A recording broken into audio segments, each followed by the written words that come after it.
అసాధ్యమైనది లేనే లేదు.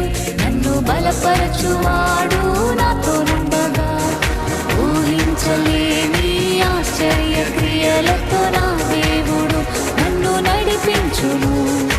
ఊహించలేని ఆశ్చర్య క్రియలతో